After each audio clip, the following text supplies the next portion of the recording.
when I took parables, basically was working off kind of a 19th century model that said the parables was reacting against the allegorical, made the parable walk on all fours. The allegorical made everything in the parable have a little bit of meaning.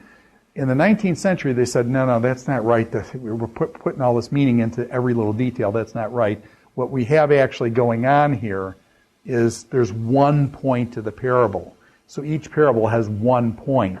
And so when you go through, you've got to look for the big idea. And there's even a lot of preachers today, and actually it's a good methodology given our short attention span currently in the 21st century here, but you get the one big idea, and you tailor all your points then to this one big idea. And you say this one big idea in 3 or 4 different ways. You illustrate it with stories, you do illustrate it out of Scripture, you illustrate it out of modern times, and you drive this one point home that Scripture's teaching. So basically they take a parable and they say the parable has one point to it. And therefore you need to find that one point, and then that's how you interpret the parable. Now the problem is I think that's a little bit too restrictive. I think, you got the parable of the soil. You've got 4 different types of soil there. Now you can turn that into one point, but I think actually the real point of the parable is that there are 4 different types of things, and you can learn from those 4 different types of soils. So be careful. I think this is reductionistic. This is kind of fantastic, meaning multiplies under the allegorical. It multiplies too much, and this is too reductionistic to say a parable only has one point, and so I think that's a problem either way. Now, on the apocalyptic, I want to just make a distinction between apocalyptic parables. Remember we talked about the parable of the sheep and goats at the end of all time. We talked about parable of Lazarus and the rich man, or many other kingdoms. Remember the 10 bridesmaids? 10 bridesmaids come, and 5 have oil, 5 don't. The 5 that don't go off and try to get oil and things. And while they're gone, guess who comes? The bridegroom comes, and the wedding party comes, and they go in. And the 5 that were off searching, that didn't bring their oil, they're locked out then of the kingdom. And this is Matthew 25, the parable of the 10 bridesmaids. 5 were wise and 5 were foolish. So apocalyptic in nature, talking about the end times, how it will go down. Now some have talked about realized eschatology. And these people that are into realized eschatology largely came out of the nature of World War II.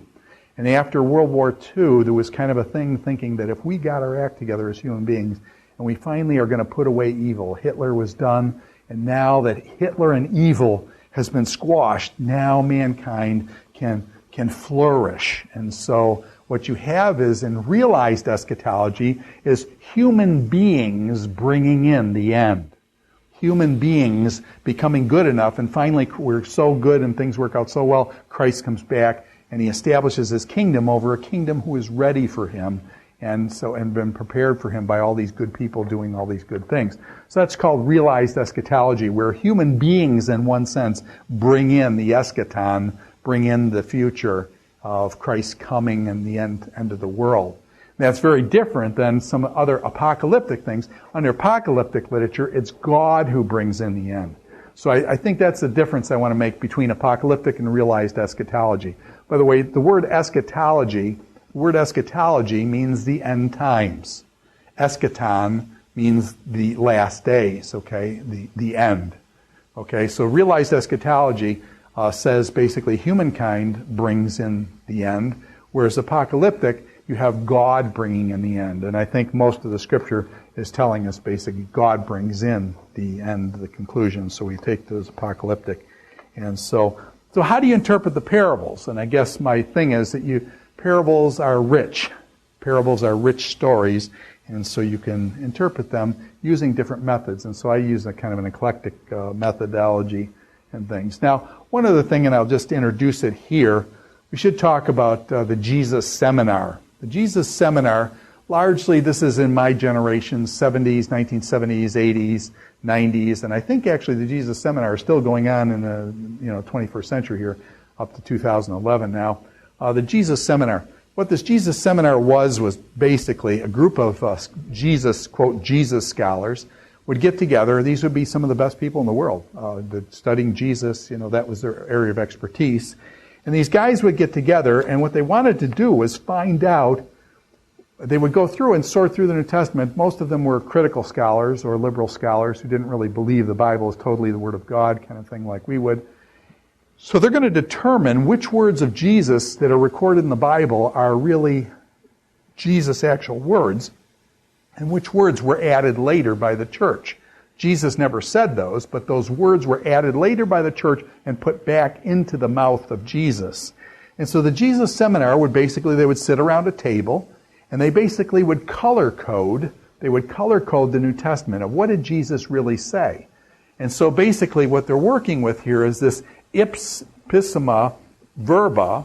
This is the exact words, verba, the exact words of Jesus. And so if they took a passage and they said, these are the exact words of Jesus, then that would be, they would color that red. Okay? Do you guys ever use a red letter Bible? Red letters of Jesus, where Jesus speaks is in red letters. I actually got paid once upon a time to do red letter Old Testament. Wherever God spoke, we put red letters in the Old Testament and things. I remember I was really poor at the time. The guy paid me $1,000 to do it. I went through, he was wealthy, and I was okay. I went through and we turned red letters. We produced a red letter Old Testament. Anyways, this is kind of a goofy thing, but the very words of Jesus, what they analyzed, what they said Jesus actually said, and by the way, a lot of times the parables, and this is why I bring it up here, the parables were said, the parables were from Jesus. And so they associated the parables very closely with Jesus.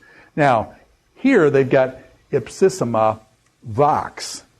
And what that means is that here you can hear the voice of Jesus. Here you can hear the voice of Jesus. In other words, these aren't the very words Jesus said, but you can hear the voice of Jesus. Jesus is behind it. The author just gave us Jesus' words in his own words, but put those words in Jesus' mouth, but they're not really Jesus' exact words, but they're what he said. They're a summary of what he said. We do this all the time. When we talk about somebody and said, hey, you know what your mother just said? Your mother said this, and we summarize what she said. We don't do word for word, and that's absolutely fine. We do that all the time when we talk to other people and say, well, so-and-so said, and we summarize it. So this would be the voice of Jesus. You can hear the voice of Jesus, not the exact words of Jesus. This one, the verba, would be the exact words of Jesus. So this one, the voice of Jesus, they would color as pink. So you have red would be the actual words of Jesus. Pink would be the voice of Jesus is there. And then they basically would work with a couple other categories here. Similar ideas, but Jesus didn't say them. Similar ideas, but Jesus didn't say these things, but there were similar ideas to what Jesus taught. And this would come down to gray then. Okay, so they would use red, pink, gray. Gray would be, the ideas are similar to what Jesus would said, but the words and the ideas are not exactly what Jesus would correct it.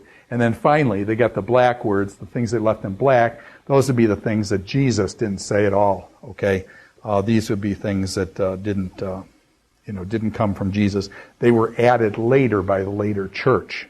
So the later church put these words back into the mouth of Jesus, and it has nothing to do with the original Jesus, the Jesus that, from 32 A.D. This was put in later, say 50, 100 years after Jesus, and put back into his mouth. So the Jesus Seminar used to go through, and basically it was a methodology of ripping up Scripture, basically, and who decided what Jesus said and not the text of Scripture. They were the ones who decided. So, in other words, what you've got is these people over the text of Scripture using their presuppositions, their ways of thinking, their worldview to determine the Jesus that they liked. And they would accept parts of Jesus and reject other parts. Interesting, a lot of the God stuff about Jesus, where Jesus is claimed of God, they said was put back in that the church took Jesus and turned him into the Christ. The church took Jesus and turned him into the Christ. And so basically they were able to do away with the deity of Christ because a lot of these guys were modernists and they don't really believe that, God was incarnated in Jesus Christ, that Jesus Christ was a good prophet. See, again, then going back to that kind of way of thinking.